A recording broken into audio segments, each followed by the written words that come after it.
Coming up on this week's podcast, you're actually guilty of doing this, but you might not know that you do it. What are we talking about? Stay tuned. We're going to deep dive. I'm Cristy Code Red, and you're listening to Rebel Weight Loss and Lifestyle, where we believe food holds the power to heal or poison, and we believe our society has been misled regarding proper nutrition and weight loss. You're in the right place if you're looking for some straight up truth, because I'm here to shed light on the lies and brainwashing that has taken place over the past 5 decades. Thanks so much for listening.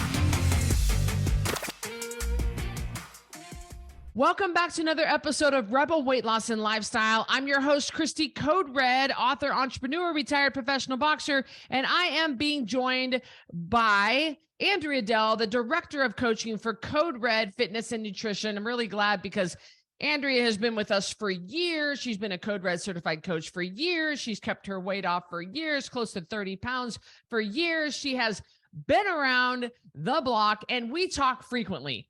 And we throughout the day about various things, and so she had said something to me, and she had said this before. You've actually said this before to me, Andrea. But for some reason, when you said it to me just a couple of days ago, I was like, it just hit me in a different way. And it's so funny how we can hear something, rebels, we can hear something over and over and over, and all of a sudden you hear it again, and the penny drops in and you just get it. And Andrea said, well, people want to change without having to change. And I said, well, that'll preach, as my dad would say. Well, that will preach. And I said, Andrea, would you jump on a podcast with me and record people want to change without having to change? And she, what you're getting ready to hear, and I want Andrea to share with us, is where the heck did you come up with this? Where did you originally hear? How does it pertain to Code Red Rebels? I mean, I know, listen, you're listening to this right now. You're like, that ain't me. Oh yeah, it's you. I'm afraid that is you.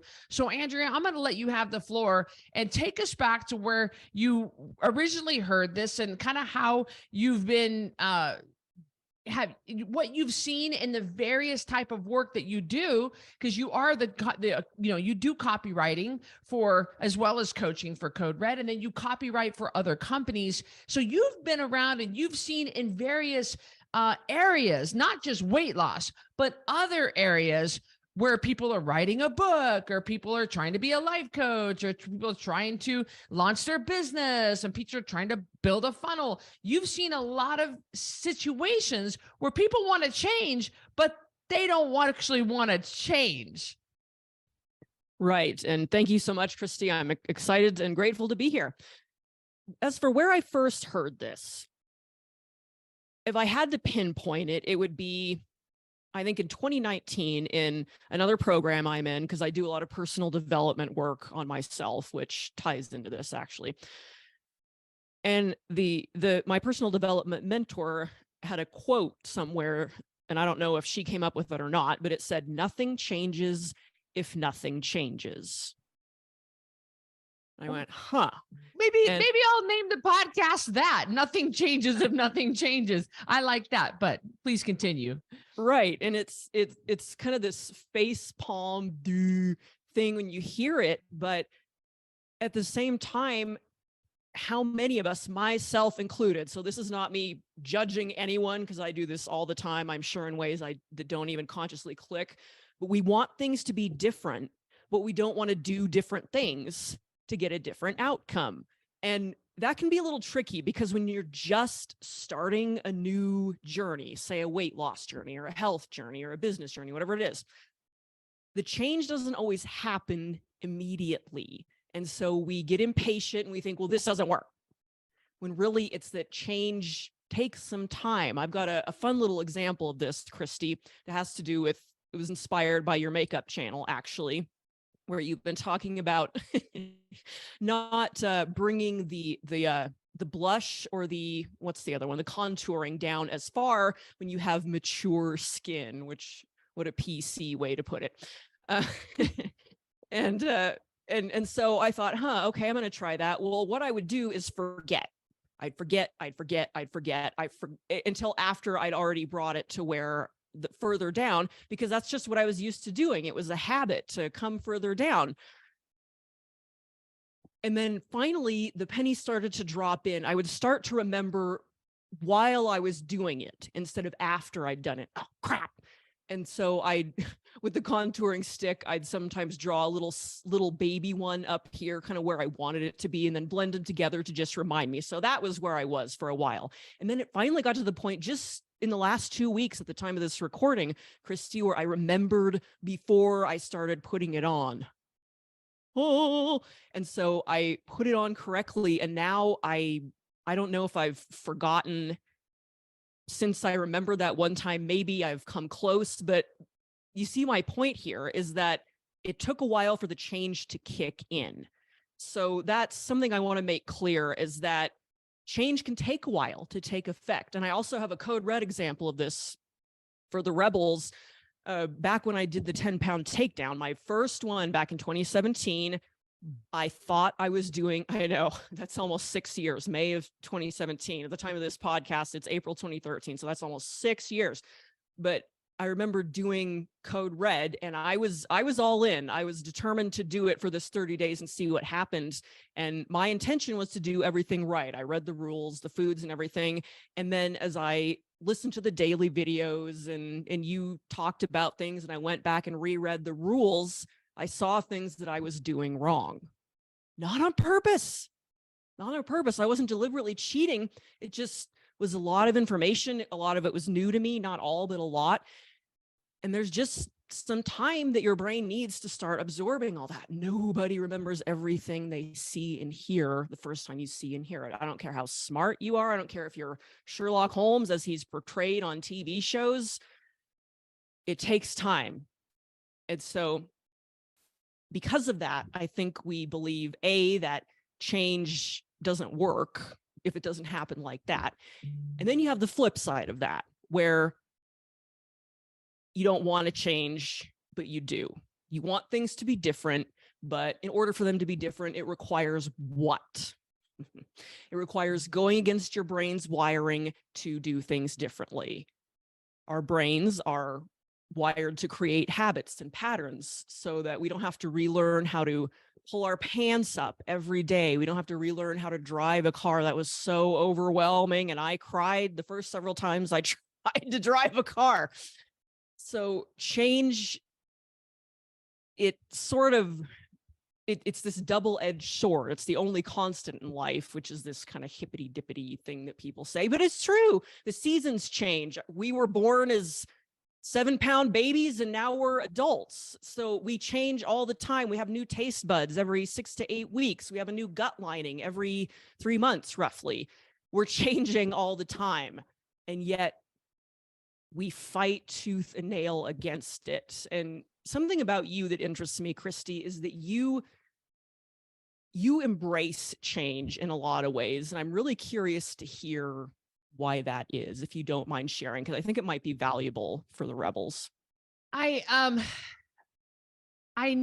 guess I learned early on that change is inevitable. And I also learned that I don't want to stay the same. I have seen people from my old hometown, our old hometown, Andrea and I are both from the same town, that never, and other hometowns, the small towns, and there's nothing wrong with staying in a small town, provided you do experience other towns and other cities and other parts of the world and other parts of the United States as options. I don't think that it's good to stay in your hometown when you've never experienced anything else.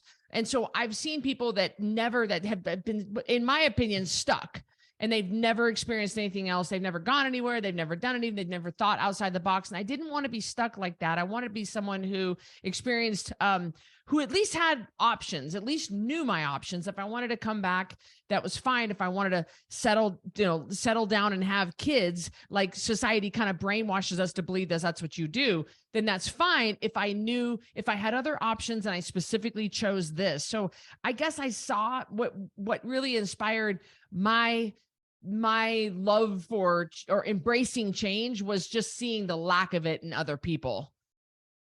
Very interesting. Yeah. Very And interesting. so then, Andrea, let me ask you. I've got to tell you. You guys know. You guys have seen me do this on my podcast. I have a one eye that is chronically dry, so it waters constantly, and it's just doing its thing. It's doing its thing. That's what happens when you live in the high desert. So, Andrea, when you hear me say, because I get frustrated, especially with my VIP rebels, you can go to coderedlifestyle.com/VIP, and you can see how you can work with me closely on a daily basis.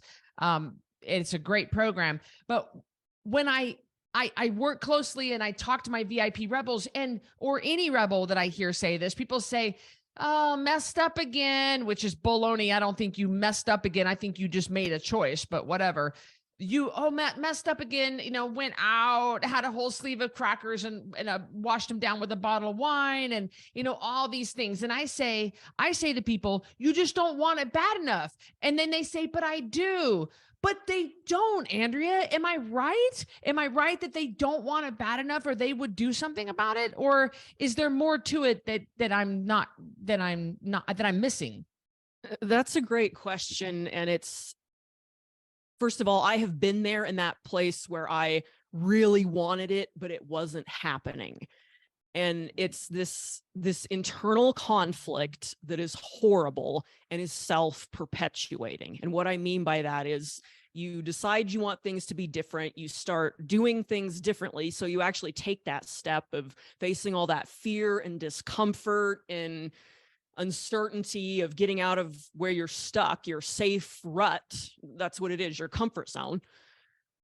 And then you're navigating all that, but then you're reverting back to old habits. You're not doing what you should be doing. I know what to do, but I'm not doing that age old thing. In my experience, a lot of that is a mix of not wanting it badly enough to face the discomfort. I think there is an element of that. It depends on the person and their skills at navigating this kind of thing, maybe the support they have and where they are. So I think there is an element of if you just don't want it badly enough, there almost like there's an element of desperation, then that can be a factor. I can think of some times in my life where the pain of staying the same was more unbearable than the fear of changing. The pain of staying the same was more unbearable than the fear of changing. And so that propelled me through that moment when you decide you're going to do something different and then flip out, basically. Oh my God, have some of those going on in my life lately. So that's an element. But once you're past that desperation that can fuel you into it and that feeling of pain, and your comfort zone gets a little bigger, that becomes a different situation. That becomes, and this is in my experience, working through the wiring in your brain and the past patterns and behaviors and beliefs that are influencing you wanting to go back to the old way. Because part of you does. Part of you wants it, or you wouldn't be doing it. Part of you wants it. There's some part of you that thinks, I need this. This is serving me. I need this to feel safe and secure. I need this to cope with life. And our survival brain is very interesting, Cristy. I was refreshing myself on the role that dopamine plays in our survival. And the dopamine is the rewards hormone, right? It's meant to inspire us to go out and find food so that we can live. And so we get this feeling of reward. The thing about dopamine is, and pretty much all elements of the survival brain, is that it doesn't differentiate, I need food or I'm going to starve to death and die, between I need to eat a sleeve of Oreos or I'm going to die, which you're not, but it may feel like it because dopamine doesn't differentiate. It's just, you get into this pattern. So anything that rewards you, including if you know consciously that it's not good for you, like eating a sleeve of Oreos and a bottle of wine, drinking a bottle of wine every night or whatever it is, even drugs and alcohol, smoking, there's just anything that triggers dopamine and this reward sensation. So I know understanding that really helped me. Oh, this is just my brain doing what it's wired to do. So it doesn't mean I'm broken or weak or that I suck. It's just dopamine's doing its thing. And that helped, but it wasn't enough by itself. I still needed to start working on kind of refiguring myself so that I didn't want to turn to those old escapes. So back to your VIP rebels, and really anyone who knows what to do but isn't doing it, and you've gotten past that point of maybe the desperation and the pain aren't fueling you anymore, then you've got to find a different path. That's been my journey. What got me started with Code Red isn't what has helped me continue. There's a little bit, but it's not. And I think at some point, working on the brain wiring, I guess is how I would put it, and be paying more attention to that instead of just beating yourself up over it. So yeah, absolutely. Definitely doesn't help to beat yourself up over it. So I know that you have had an experience with many aspects of this whole thing. So not just weight loss, but you have witnessed and perhaps even guided in some way, because I know that you were in a leadership position in other groups that you're a part of, not just groups. I don't want to diminish it. Other areas, but you've watched people try to write a book. You have and helped people get started on authoring a book. You have helped people start a business and writing copy for funnels. You have helped people. You know, there's this one thing that you do. Natasha does this thing called a Get Stuff Done Day, and it is people in her group where you guys work on getting stuff done. And so you've watched this. Nothing changes if nothing changes in a lot of different areas of people's life. Is it the strongest with weight loss? Is it the hardest with weight loss? Or are you finding it like, oh man, when it comes to writing a book, I've never seen people get more stuck in my life than when it comes to writing a book? And you've written a book, you've authored your own book. And so is it kind of equally hard for people to do a lot of different things in life, from cleaning out their closet to writing a book to losing weight? In your experience, because you've seen a lot of this. Yes, I have. And I've experienced a lot of it too. A couple things that came to mind when you were asking me that is, number one, I think sometimes it's just not a priority. There are, and someone else pointed this out, I forget who, but the word priorities, plural, is an oxymoron when you think about it. Sure. Because how many priorities can you really have? So I think one thing is that it's just not enough of a priority. You have other things in your life that you are choosing, even if you don't consciously think you're making a choice, that you are choosing to prioritize more. So I think that is part of it for some. You're just trying to do too much and maybe wasting time on stuff that's really not that big of a deal for you, but you think you should be doing it for some reason. So there's that self-judgment, conformity, something. And just wanting to do all the things. That's one of mine. There's so many opportunities and possibilities. I want to do all the things, and no one can do all the things. And then the second thing is, I think it's fear-based, Cristy. Humans crave comfort and certainty. How we get it varies wildly. Some people get it by taking good care of their bodies. Some people get it by watching television. A lot of people get it from food. And there's all kinds of places. Those are just some of the big ones, but there's all kinds of places, habits, routines, relationships. There's tons of ways that we seek out comfort and certainty. Why is that? Because uncertainty sucks. We like it in the form of variety, changing things up. We hear this in Code Red. I need variety in my food. Well, there's other ways to get variety in life, but you're used to getting variety in your food. So that's another thing. So that's where we do like uncertainty, is variety, but uncertainty in the form of, I don't know what's going to happen. I am not in control of this. It is really freaky. So I'm going to go do something that leads me to feel certain and maybe elevates the dopamine levels. So you feel better and feel motivated, because dopamine's the motivation hormone, basically. I don't think it's the only factor, but it's a big part of that.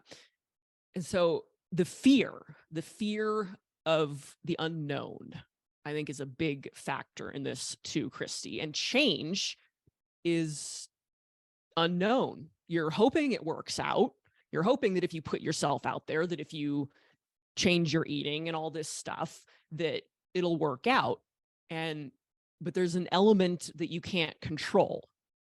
There's always an element you can't control. You have the most control over yourself, but even then, sometimes your body might do something unexpected and you're going, what is this? And that little grain of uncertainty, in my experience, really messes with us as humans, myself included. That is my constant battle. I would say that's my biggest emotional eating trigger, is uncertainty. What is going to happen? That's interesting. Now, I know that with Code Red, we put measures in place. We have 3 non-negotiable rules for keeping your weight off the rest of your life. 3 non-negotiable. You always get on the scale every morning.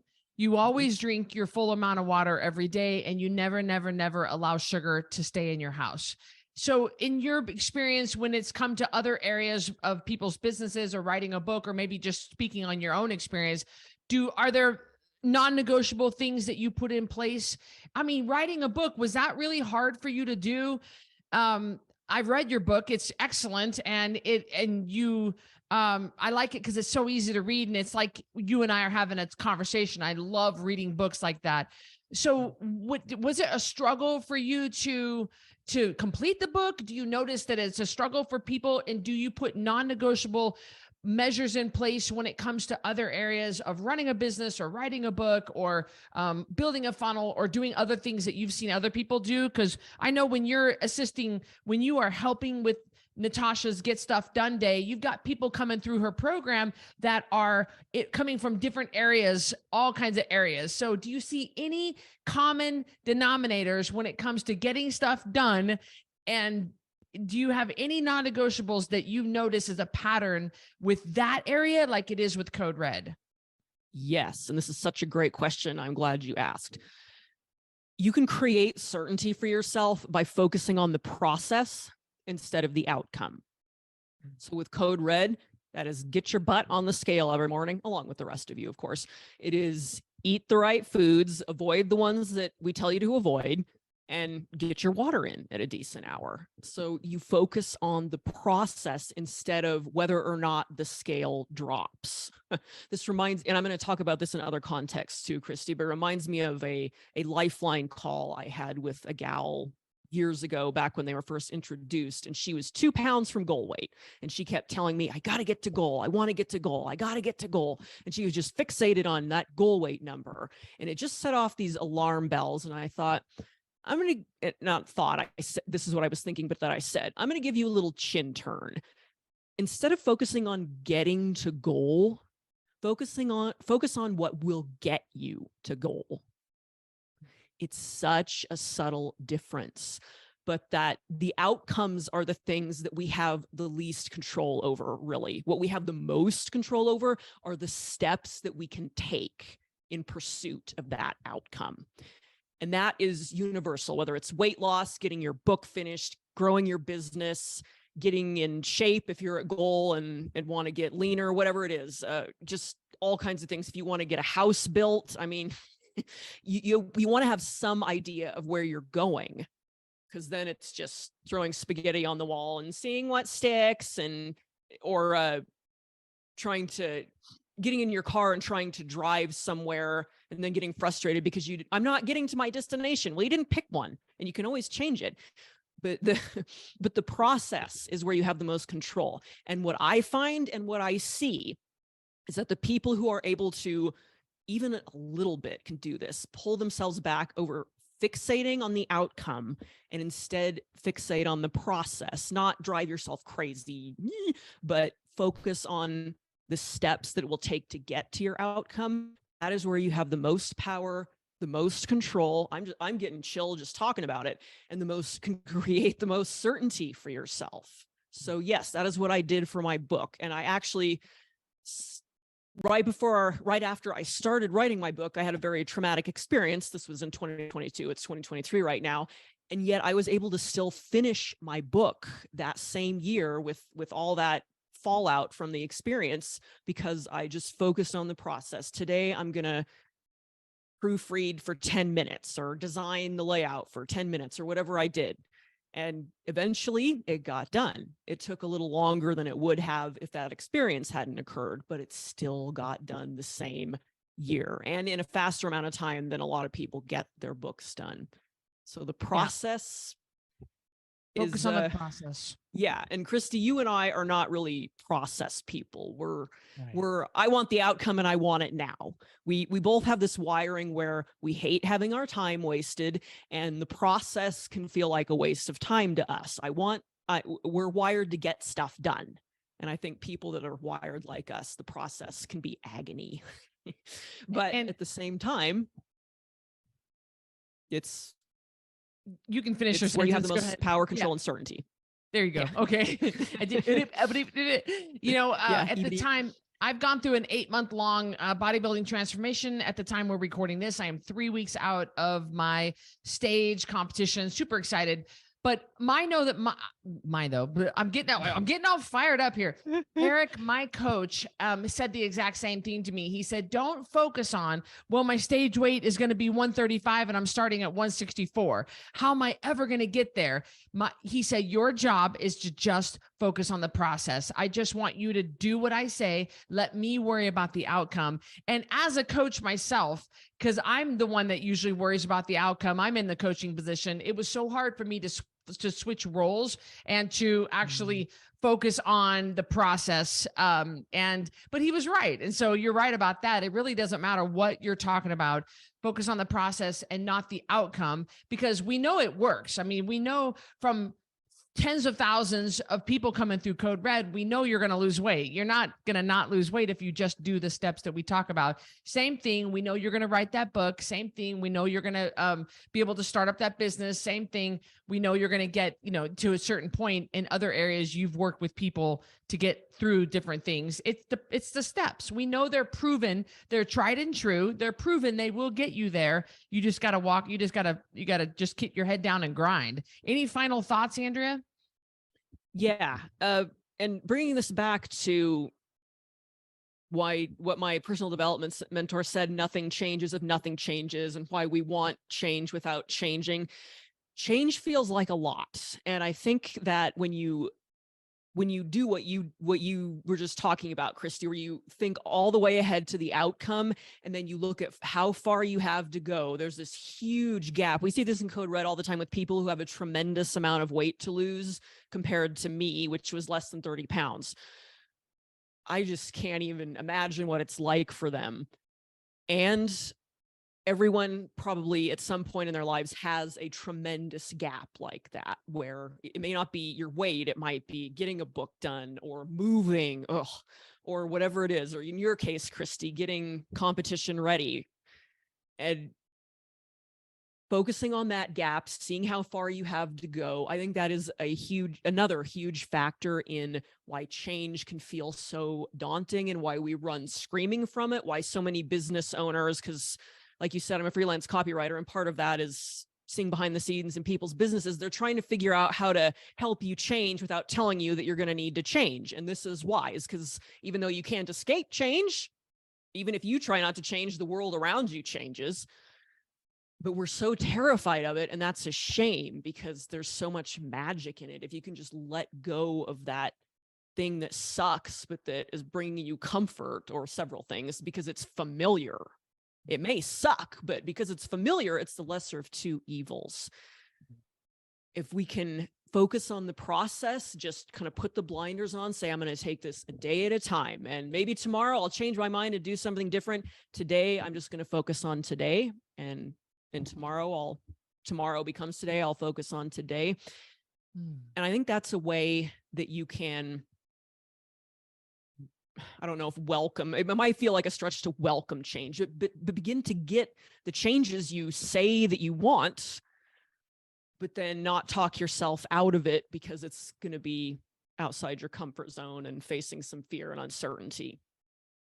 I tell you what, 8 months ago, I knew this day was coming for the comp to the stage, but it just felt like so far away. And all of a sudden, like in a blink of an eye, we're here. And it's going to be the same thing for you, Rebels. Summer is coming, fall is coming. It's going to be the time. I mean, your goal weight's going to get here. If you just, like Andrea said, put your blinders on, keep your head down, and just one step at a time. That's how you eat an elephant. And it pertains to all other areas of your life, guys. Andrea, thank you so much for coming on here and talking to us about nothing changes if nothing changes. That's what I'm going to call the podcast. Nothing changes if nothing changes. And really, guys, you might want to rewind this and listen to it again. There's a lot of great nuggets in here. Thank you for joining us, and we will see you on the next one. Take care, guys. Hey, I'm Cristy Code Red, and thank you for listening to Rebel Weight Loss and Lifestyle. If you want to stay connected to other rebels like you, join us in our private network. Our Code Red app is a one-stop shop, free from ads, algorithms, and censorship, and a place where you can see, listen, and watch everything Code Red. You'll be encouraged, motivated, and fired up to stay on track with your healthy lifestyle.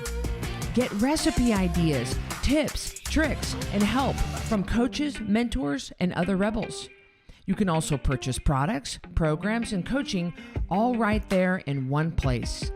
And if you have any trouble navigating the app, we're right there to help you.